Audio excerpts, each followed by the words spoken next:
As the threat for food security and drought grows in the country, Professor Berger has developed a smart way to grow crops. The United Nations has estimated that by 2050, food production will need to increase by 70% to meet the demand.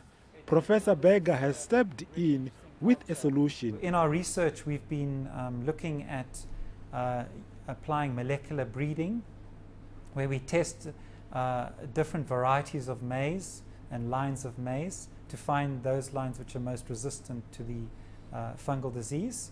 And then we do DNA tests on the maize varieties to apply genetic analysis to be able to select those maize varieties which are the most resistant to the fungus.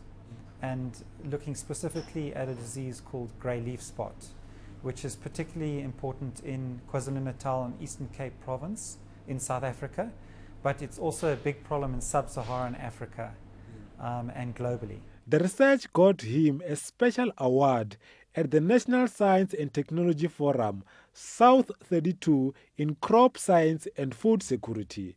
Professor Berger says maize disease is not only a South African problem, but the world at large. Meanwhile, Science and Technology Minister Naledi Pandor has lauded South Africa's tech developments at the National Science and Technology Forum Awards. She says the awards are evidence that the country is Africa's science and technology leader. We have shown the world that we can overcome the most difficult challenges and build an inclusive democracy. We have shown the world that we have the capacity to compete with the best in the world in emerging scientific fields and new technologies. With the plans to end hunger in Africa by 2025, it is estimated that the world population is expected to grow by 2.3 billion people between 2009 and 2050.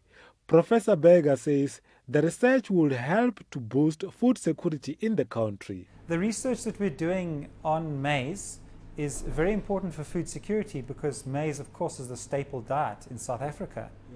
And we know that we've got to increase the maize yields in South Africa and around the world so that people can have enough food and we can farm more efficiently on the land that we have. The professor is set to present his research in the United States of America. Professor Berger says he wants to expand his research method to sub-Saharan African countries in the next few years. Mpamato, ANN7, Pretoria.